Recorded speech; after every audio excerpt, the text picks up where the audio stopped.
ওমর রাদিয়াল্লাহু তাআলা আনহু হতে বর্ণিত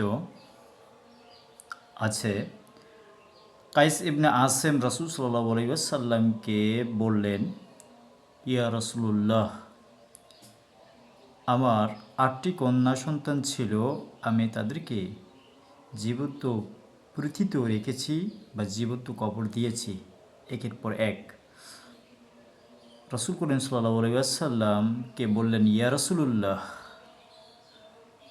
আমি এখন আমার করণীয় কি? অর্থাৎ যেহেতু আমি আপনার প্রতি ঈমান এনেছি এবং আল্লাহ রাব্বুল আলামিনের প্রতি ঈমান এনেছি, আমি একজন মুমিন এবং মুসলিম বান্দা হিসেবে পরিণত হতে চাই, তাহলে আমার এখন করণীয় কি? আল্লাহ রসুল সাল্লাল্লাহু আলাইহি ওয়াসাল্লাম বললেন, তুমি ৮ জন গোলামকে আজাদ করে দাও। তখন রাসূল করিম সাল্লাল্লাহু আলাইহি ওয়াসাল্লাম এই কথা শুনে কাইস ইবনে আসেম বললেন, ইয়া রাসূলুল্লাহ, আমার গোলাম আজাদ করার মতো কোনো ক্ষমতা নেই, তবে আমি উটের মালিক। আল্লাহ রসুল সাল্লাল্লাহু আলাইহি ওয়াসাল্লাম বললেন, তাহলে তুমি আল্লাহ রাব্বুল আলামিনের সন্তুষ্টির উদ্দেশ্যে তোমার উটগুলোকে কোরবানি করো।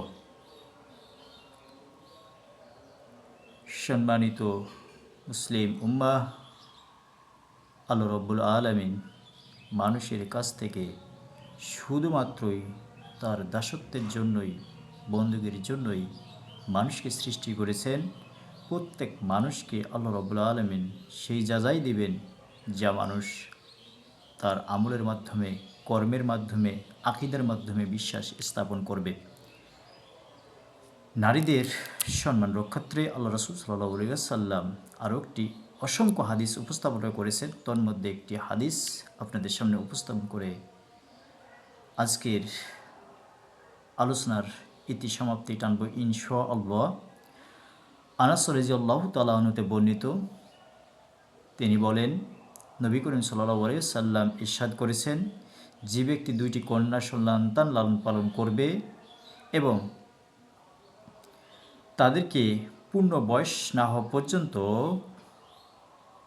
লালন পালন করবে, আমি আল্লাহ রাসূল সাল্লাল্লাহু আলাইহি ওয়াসাল্লাম ওই ব্যক্তির সাথে কাল কিয়ামতে একসাথেই থাকবো।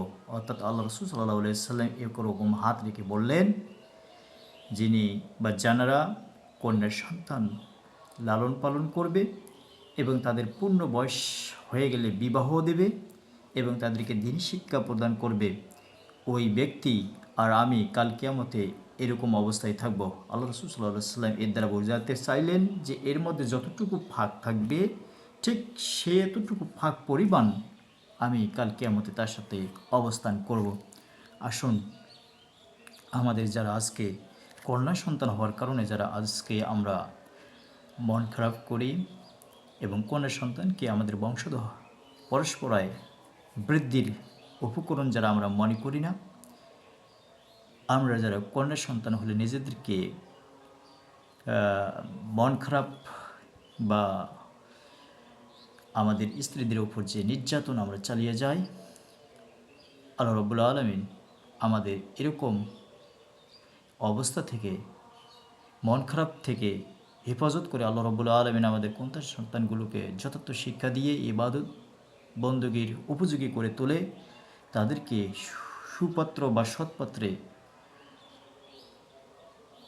বিবাহ দিয়ে আমরা আল্লাহ রাসূল সাল্লাল্লাহু আলাইহি ওয়াসাল্লামের ওই বাণীকে স্মরণ করে আমরা আমাদের জিন্দিগিগুলোকে পরিচালিত করি, তাহলে আল্লাহ রাব্বুল আলামিন আমাদেরকে অবশ্যই ইহকালীন শান্তি এবং পরকালীন মুক্তি দান করবেন ইনশাআল্লাহ।